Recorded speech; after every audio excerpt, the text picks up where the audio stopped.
If parenthood came with a GPS, it would most likely just say recalculating. Join Yolandi Becker and her guest experts Wednesdays at 11 a.m. for Bump and Beyond, 101.9 megahertz of life. You are on 101.9 High FM. This is Bump and Beyond, and I'm your host, Yolandi Becker. This show, as you know, is all about parenting. And today, we need to talk about those dreaded drop-offs. As the new year is approaching, of course, it's that back to normal routine and back to school, back to kindergarten, back to day mother, back to nanny. Mom has to go back to work situation. And with that comes the not so nice part of dropping off our kids, the anxiety, the tears, the meltdowns that we have when we leave or when we drop them off at school. I have to say, personally, this is something that I really don't miss about small children, is that dreaded drop off after especially a long holiday. And some children really struggle with separation problems after a long holiday. That's what we want to talk about today, is that separation anxiety. Even children who thoroughly and properly enjoy school can still struggle with all of a sudden, again, waking up, getting out the door. It's even us, obviously, we have to get used to getting back into the routine. And that can cause, stress in the morning again. And then kids also feel this stress. And being away from their parents and always being on at school, especially after a long break of being together all the time, is a struggle. And those separation anxiety, like cues and things, I don't really have to explain to them, but they cling to you, they cry, they protest when you try to leave. They cling to your leg. They burst into tears when you return, and they're super happy. They want to be constantly by your side when you're home. So after a long holiday, all you want is a little bit of quiet. Luckily, we know we can have two emotions at the same time, be grateful that they love us so much and be annoyed by them. But some kids have extreme separation anxiety, where it's more like they can even have stomach aches from it. There are various causes of this separation anxiety. Some a little bit more prevalent, others less so. As I mentioned, going back to school, saying goodbye can cause separation anxiety. Toddlers especially, they're working towards autonomy, being, independent, using their own bodies independently. And with every new challenge they face, it can cause a little bit of stress. And as a result, they can feel conflicted about being away from the security of their parents. Toddlers need reassurance that when you leave, you will always come back. Also, during the holiday season, it was lots of large gatherings with family and friends. And that by itself can also cause your toddler or your baby to feel anxiety and a little bit of stress. And then they like Velcro, once again, a little bit annoying when they're with you all the time and you just want them to go play with their friends. And by the time, isn't that true? Hey? By the time you leave, then they're having the best time. And then they have a meltdown that you want to leave. Isn't it fun? Even going to sleep can cause meltdowns and a little bit of separation anxiety for toddlers when they have to be in their home, in their room by themselves all night. So those are some of the things that can cause this clinginess. And we're going to go into a lot more detail with my expert guest today, Elsa Struwig, who's a social worker, play therapist, and mother of two. It's going to be a great conversation because this is something that is like a yo-yo. It comes and goes from 6 months to 3 years. And you will have numerous separation anxiety bouts that come and go. And it's sometimes very interesting how it comes about. So I'm very excited to speak to her about it, learn more about separation anxiety, and see how we can manage and try to make these drop-off situations slightly easier for all of us, because it is, like I said, very normal, part of children's development. And they do eventually grow out of it, even though sometimes it doesn't feel like it's ever going to end. Specifically recalling a time, I think my daughter was about 2.5, and I left, and she was standing by the gate, holding onto the gate like she was in prison, screaming, "Mama, Mama." And luckily, my husband did tell me, like 1 minute later, he sent me a message saying, no, she's fine. But we feel guilty. And I mean, mother's guilt is already, I think, as soon as you find out you're pregnant, it starts. And this situation is really hard on us. I recall a couple of times after school drop-off, sitting outside in the car crying. So very relevant topic, needed topic. I'm excited. I'm very excited for this conversation. If parenthood came with a GPS, it would most likely just say recalculating.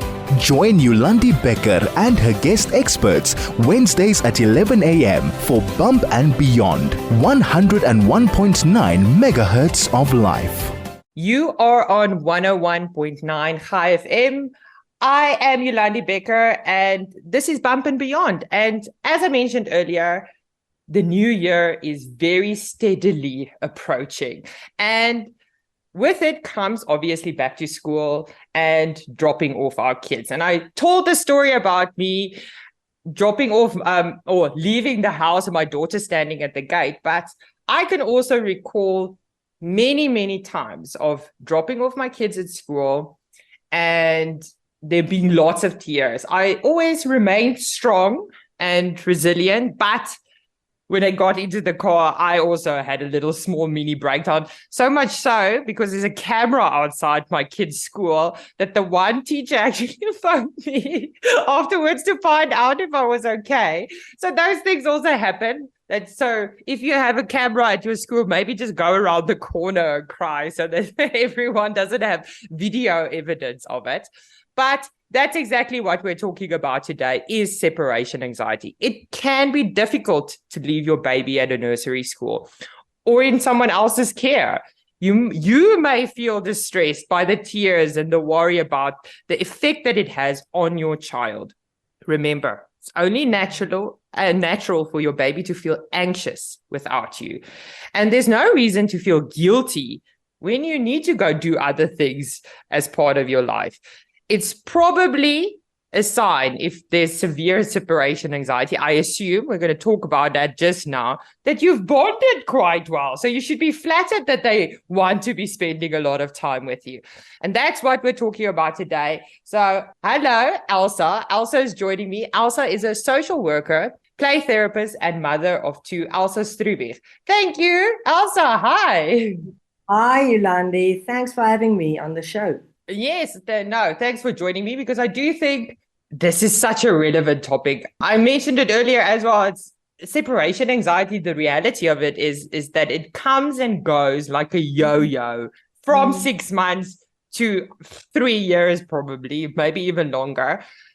What is separation anxiety?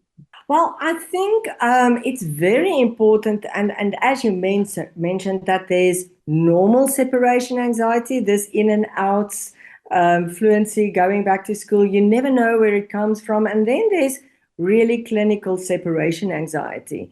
And it's important to differentiate between the two. So separation anxiety, what differentiates it from normal anxiety is if the child separates from the parent, he feels so insecure and vulnerable, stressed out. So what usually happens is the physical signs are there first. So parents would ask me, isn't it manipulation? Is this child naughty? Didn't he sleep well? Well, that's also, part of the reason. Can add on to it. It can for sure add on. But with separation anxiety, with anybody that experiences anxiety, the symptoms are the same. So the child suddenly, the heart starts beating faster. Children get stomach ache. That's one big telltale. They feel the tears welling up. And somehow between that, the child feels that his body goes into fight and flight. And the only place that he gets that security from is with the primary carer. So a lot of times we get, if dad drops off, No tears. No tears. No tears. And there's always that suspicion that dad is either not caring or the child's not playing up with dad. But the separation is specifically most of the time, not always, most of the time from the primary carer. So the child experiences elevated feeling of heartbeat going too fast, feeling nauseous, not getting breath, and suddenly it's an anxiety boom out. Yeah. And I mean, it's so interesting that you're saying also with the stomach ache. I feel like kids from not even just with anxiety, with all sicknesses, it's like if they're not feeling well, my stomach hurts. In the gut. In the gut, because of all those like nerves and everything endings going to the stomach. So listen to your child when they're speaking to you. But why does it happen? Why is it happening? There's different reasons for that. So say, for example, let's take our grade R's. Okay, so now the schools they really make an effort to make the children feel that when they come, the environment is most likely familiar. So the child's very excited to go to grade R. Everything is fine, knows the teacher, knows the school grounds, grade R is on the premises, skipping in, and suddenly the body decides, whoa, this is new, and the heart starts to beat fast. And now what happens? The association with school is, if I go to this place, this is how I feel. So a blueprint is formed in the brain. This is unsafe. And it's not a conscious decision. I think that's the important thing. That's why I keep on referring to the body and the nervous system, because the amygdala in the brain that's responsible for an anxiety reaction is not in the clever part of the brain. It's not in the neocortex. It's not the smart brain. In actual fact, the smart brain switches off when the amygdala switches on, which is in the midbrain. So it's our animal nature. So then there's a pattern formed. Okay, it's like animals. I know if they go to that side of the bush, there's danger. They know they shouldn't. They've got a blueprint. One time they were scared there, so now they refrain from going there. And this is exactly the same. Yeah. So that could be that. It could also be that, and there's more serious reasons why. It could be that things are not okay at home. Maybe there was a fight at home the day before, the night before. It could be due to previous trauma. It could be due to the fact that the child's got anxiety in terms of performance. It could be manipulation. There's so many reasons why. Parents always bring the children and say, please find out, my child went to school and suddenly she doesn't want to go to school after the June holidays. What has happened at school? Find out, I suspect, the teacher. And the poor teacher is trying desperately to get everything into place. But a lot of times it's just a reaction that we cannot place directly where, why, how. Children regulate from the parent. It's normal. It is also, especially after holiday time, I feel that we are also getting back into the new routine. And sometimes that first week, it's a little bit stressed, a little bit rushed because you're not into the routine yet. And obviously they feel that stressness, that rushness, but so excited for this conversation. I've got lots more questions to come. If parenthood came with a GPS, it would most likely just say recalculating. Join Yolandi Becker and her guest experts Wednesdays at 11 a.m. for Bump and Beyond, 101.9 megahertz of life. If you've just joined us, you are on 101.9 Chai FM. This is Bump and Beyond, and I'm Yolandi Becker, and I'm chatting with Elsa Struwig today, our expert for today, talking about separation anxiety, going back to school, doing the drop-off. Let's be prepared, or try to be prepared next year. It's actually in a couple of days. Let's be prepared and try to have it. But you mentioned before that there is a difference between just general clinginess and severe separation anxiety. What is that? How would we notice the difference?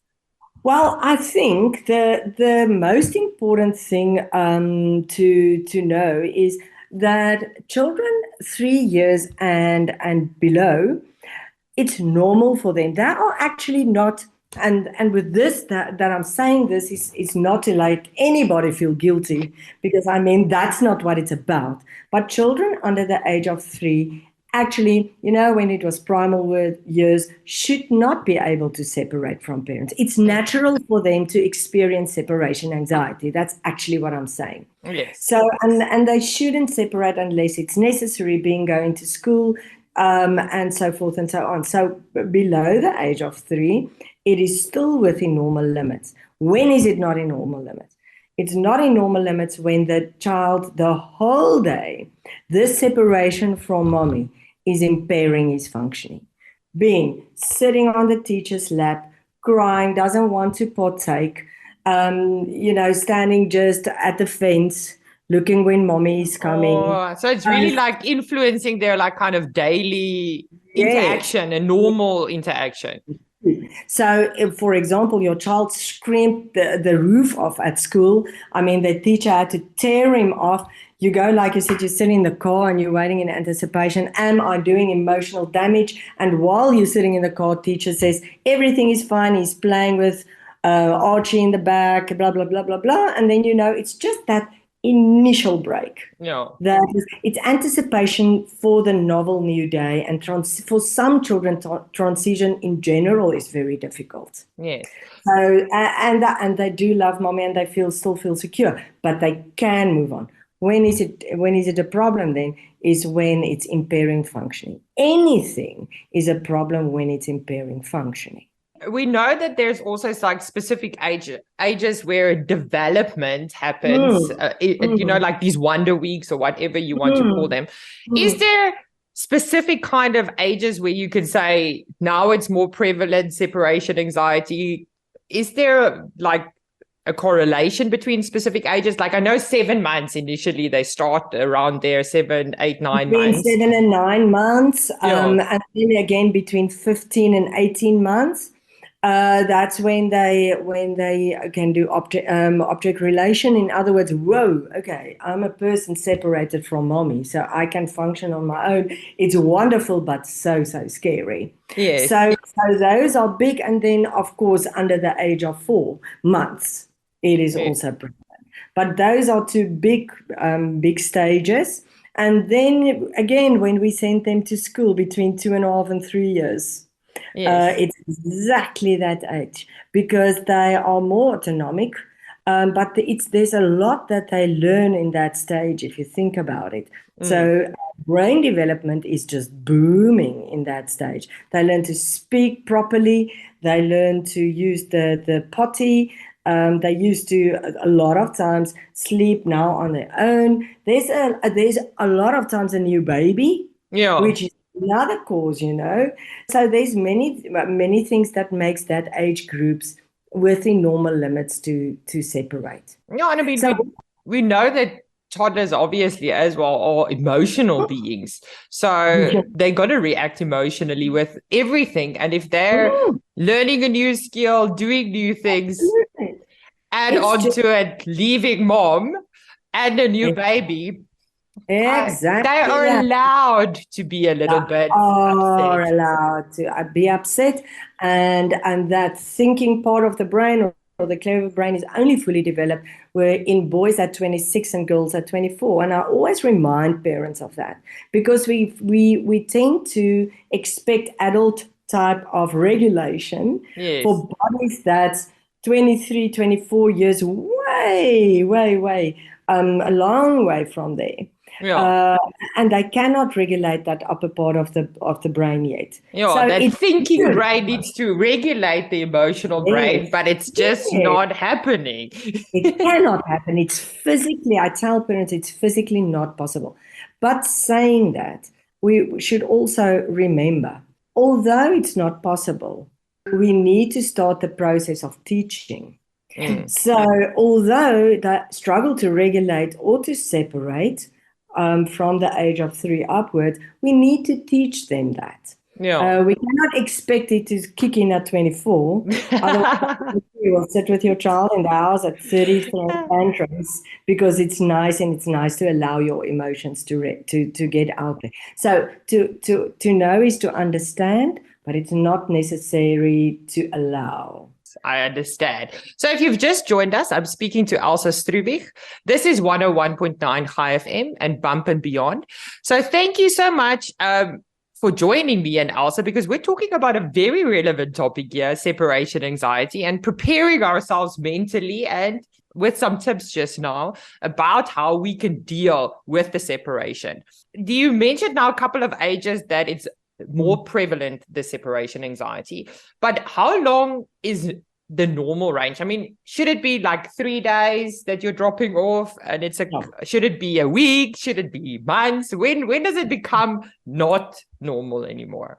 So I usually tell parents when they phone, because I mean, it's always quiet in this regard in the practice the first week, and then when it comes in, it's all about separation anxiety. And I always say give it at least 4 to 6 weeks. Oh, wow, that's a long time.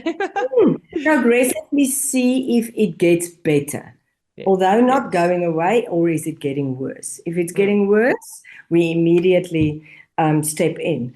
But if it's progressively getting better, so teachers say now is not crying even a minute after mommy left, but we must allow some room for adaptation. If you don't allow a child to adapt to the new environment, and some kids just take a longer time. Like I said, how can we allow grown-ups to say things like, I don't like new situations, so therefore everybody must be tolerant because I don't like, but yet children are not allowed. They need to be in the structured way of behavior. Yeah, and I mean, I love how you always bring it back to how adults behave as well, because if you started a new job, obviously it takes a while before you get used to the new situation. And it also, every time, even me with the radio station, been over a month now, and still I'm like a little bit nervous when I get on and things like that. I'm not just content and happy. So it goes away luckily very quickly, especially when I speak to. But I mean, that's the same thing for kids. We do need to allow them to have time. And I mean, for us, a month is a very small part of my life. But for a 2-year-old, a month or 6 weeks is a very, very, very long time.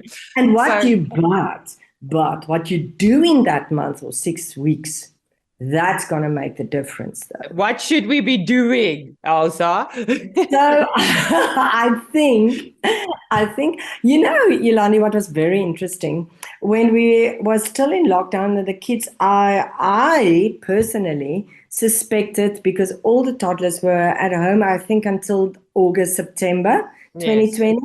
And I suspected, oh goodness, this is going to be a bomb out, guys. Stand ready, on guard. I had all my therapists being on guard, and nothing. The kids didn't struggle to go back to school, much less, not all of them, but much less referrals for separation anxiety. That's interesting. Really interesting, because we suspected they loved staying at home. I can go on forever what happened in a toddler's life in lockdown. But the difference was what? The teachers had to stand at the gate.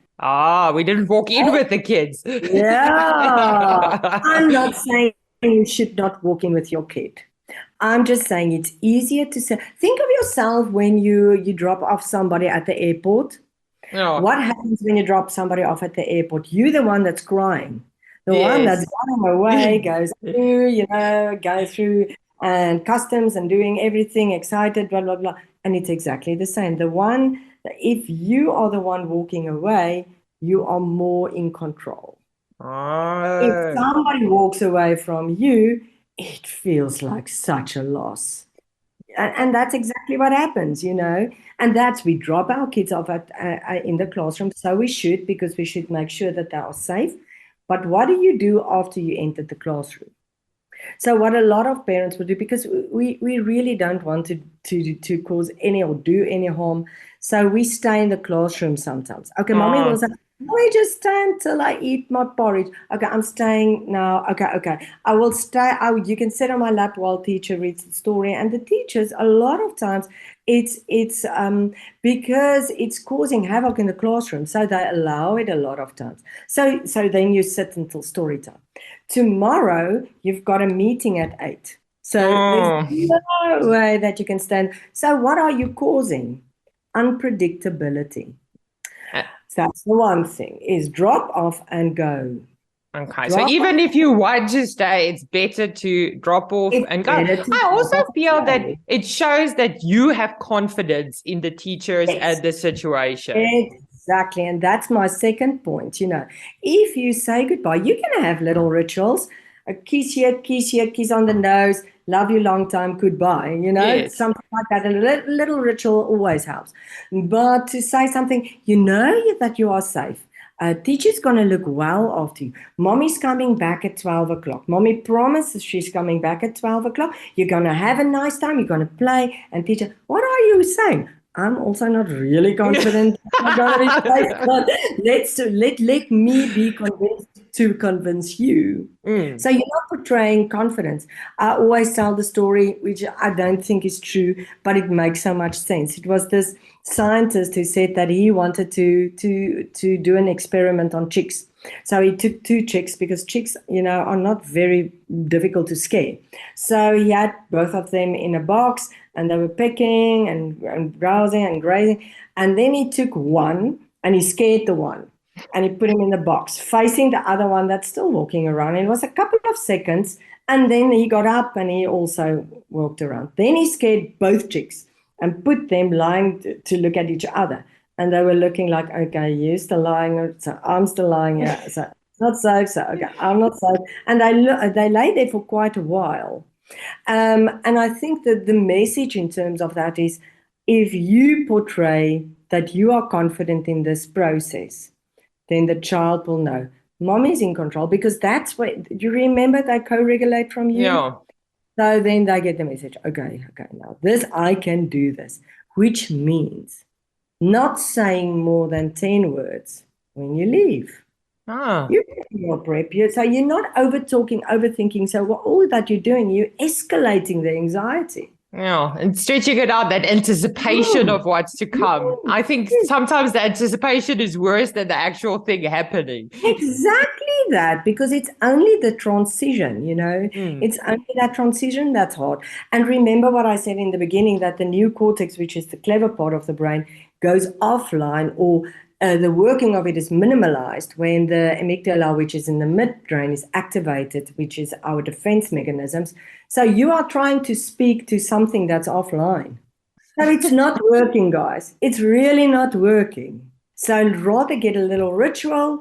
That makes predictability. And Yes. off. Yes. And then what about when you come back? Should you have, because lots of people say you should be overly excited when you come back. It's And not necessary, because then you're saying, oh my goodness, thanks. This day has been passed for both of us. You convey the message that what you are doing now at school is important, it's fun, it's good to be there. Oh. I know it's good to be there. You know it's good to be there. So you enter calmly. Remember the word co-regulation. If you are upping, the child will up. Yes. And I mean, I think that's also for you now saying that co-regulation again. I feel that if you're not talking about the over talking and whatever at the drop off, but I think the whole journey to school, if you're rushed and stressed out, your kids are rushed. And that's why I think also things like, that suicide hour at the end of the long day happens is because our kids are really feeding off our emotions and how we're feeling. And if we're stressed out at the end of the day, they are going to be stressed out and irritable. And then it's just this helping each other out in the wrong way situation that happens. Exactly. So a lot of things can happen in the morning. That hour before you go to school, a lot of things can go wrong, if you can put it like that. So we must remember it's children with an underdeveloped neocortex. They do want to play in the mornings. You know what? Who decided pajamas is the way to go. So it already starts with getting dressed. Yes. Having a young child, 3-4-year-old who wants to do stuff by themselves, makes their own choice. They're taking initiative. Old Eric Erickson, he said, that's the phase where children wants to take initiative. So now standing in front of the cupboard, being apprehensive about the day. So the choice starts with clothes. So see, they already have decision fatigue. Yeah, exactly. Then it's the hair. Then which porridge they want to eat. Then mommy is rushed, so she sees that the clock is ticking. So it's hurry, hurry, hurry, hurry, hurry, hurry. So by the time you get into the car, all neurons are standing up together. Yeah. So it's like, because what does a child do immediately when he's upset? He turns to the primary carer. So now dropping off is not the way so everything is rushed. So rather you can do small things to make that better. Like I said, who decided pajamas is pajamas? If they sleep in the clothes that they're going with tomorrow, it's fine. If he wants to go in the clothes that he slept in, that's actually his pajamas, it's fine. It's soft, it's comfortable. I wish I could go with my pajamas every day. So don't sweat the small stuff. Especially when they're small. Yeah, and we are guilty as adults because we want this image of this child for the teacher. And for everyone else, that's true. Taking care. So, it's little things like that. I've got a colleague who's got twins, and they sleep in their school clothes. They're in nursery school, but they sleep in their school clothes in the morning. And they wake up and they have to eat and they brush teeth and they brush hair. Sounds like a very simple solution for the situation.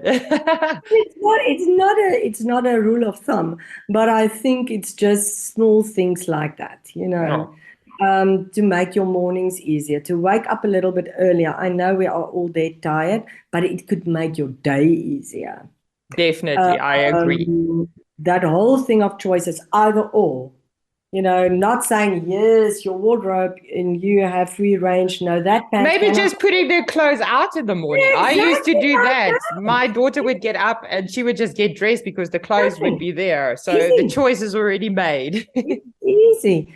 Refrain from allowing them to watch TV in the morning. It has no benefit. But if you are in the middle of Grey's Anatomy or whatever you are watching and somebody says, right, now it's time to go for a Zoom meeting, you are going to protest a little bit. So you expect that from them. Yes. In the middle of a program, okay, now it's done. And parents would say stuff like, yes, but then they eat their food, then I can get ready. I hear your heart and I hear what you are saying, but you're making in the long term your morning difficult. So rather get a different way of getting ready and getting the porridge in their stomachs. They're not going to die. So get a better routine. It's going to make your day better. And this is already helping a lot. Thanks so much, Elsa. If parenthood came with a GPS, it would most likely just say recalculating. Join Yolandi Becker and her guest experts Wednesdays at 11 a.m. for Bump and Beyond 101.9 megahertz of life. If you've just joined us, you are on 101.9 High FM. And this is Bump and Beyond. And I'm Yolandi Becker chatting with social worker, play therapist, mom of two, Elsa Struwig, about separation anxiety. And we've already shared so much great information for you to use when you're now going back to school, getting back into it. And a lot of it is, from the beginning of the morning, just preparing yourself and your child mentally, being yourself regulated, which then helps to co-regulate your toddler or your small child. It's important. Another thing that I'm wondering about is because for personally, my daughter, when she was sleeping, she was always sleeping with a little taglet. We called it the lolly. And she in the beginning actually went to school with her lolly. She had it in her bag. And then later it stopped. Is that okay? Is that okay to send a comfort item with your child? For sure. Like I said earlier on, we must remember that separation is not natural for a child in the nursery school age. So to send something, to send them a tissue only with your perfume on, Oh, or one of your, or make a little bracelet with beads and putting that on. Just a token of that mommy's here, mommy's yeah. present, just a little reminder is perfect. They are still developing, so we can't expect them to, they are not in military camp. So unless the teacher says that it is not conducive for learning or whatever, the child only wants to sit with his comfort and doesn't want to play with the other kids or whatever. And then, but by that time, in any case, I think it's good to seek professional help. Is that But like some of the red flags that we should be looking out for?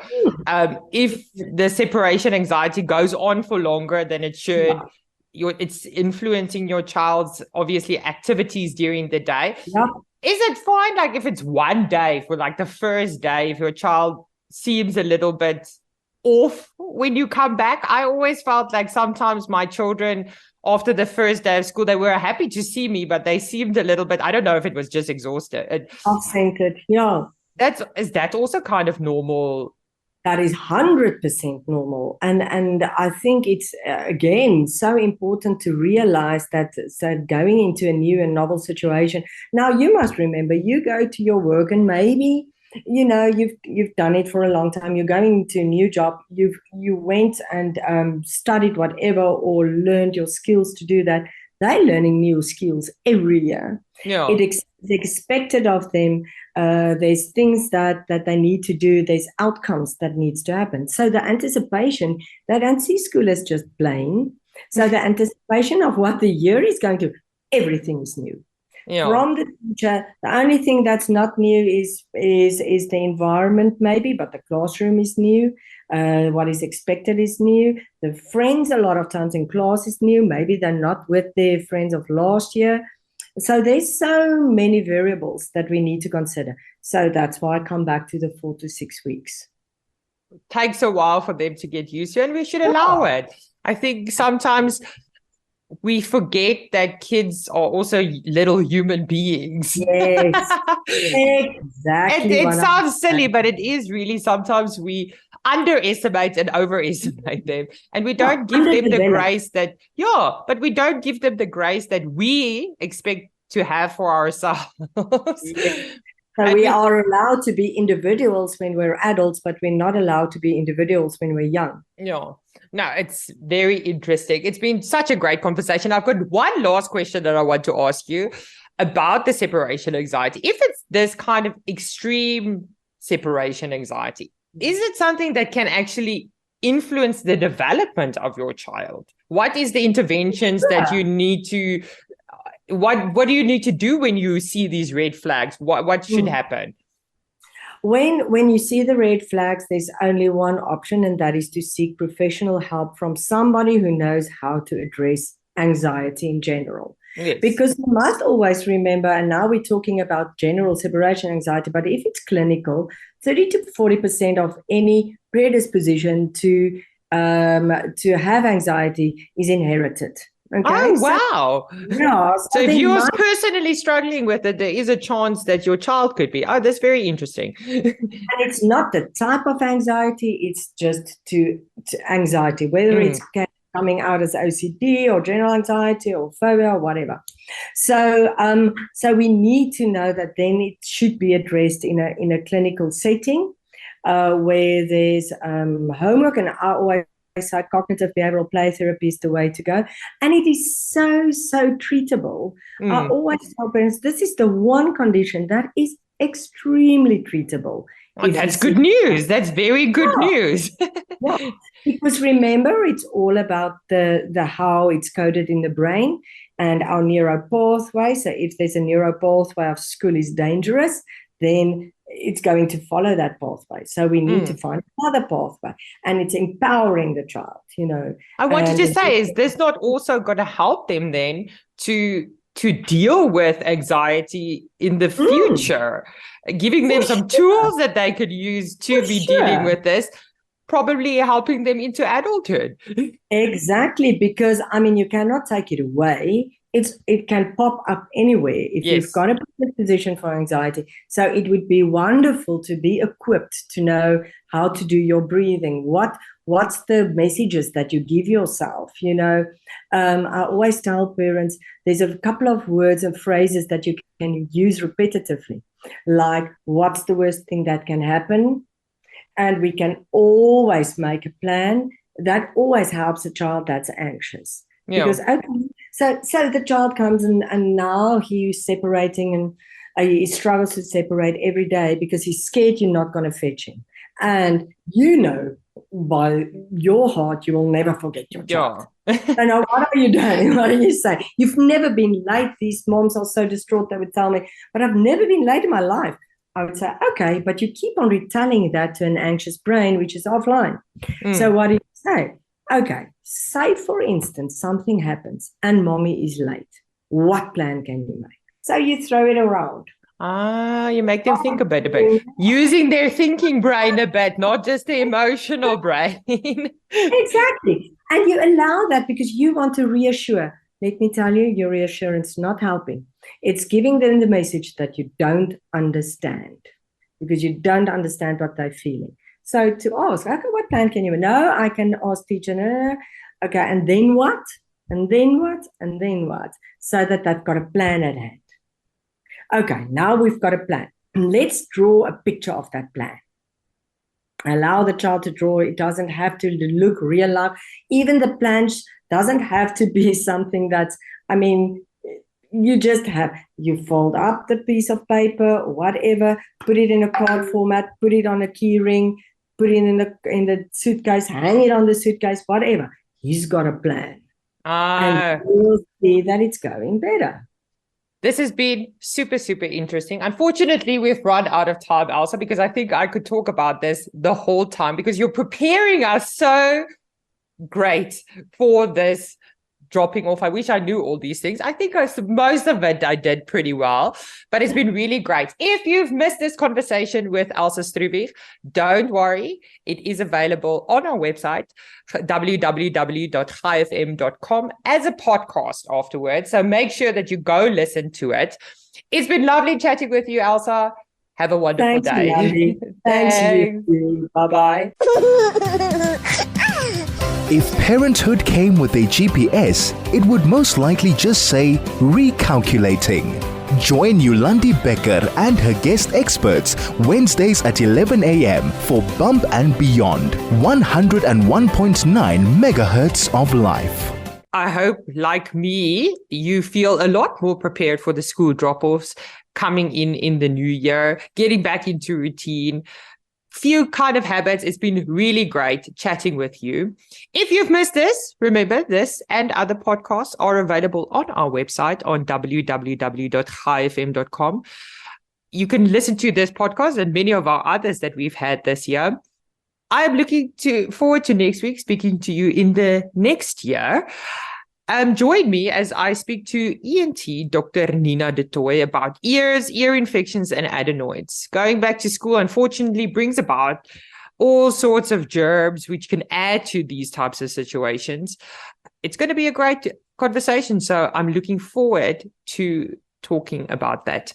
There is a bond, it appears, between mother and child, which endures as long as they do. It is independent of love. Reason cannot weaken it. Hate cannot destroy it. None of us know the best combination of things to do for our children. More often than not, as parents, we just close our eyes and hope for the best. Some might call this faith. Thank you for joining me. Until next time, in the new year, enjoy your day.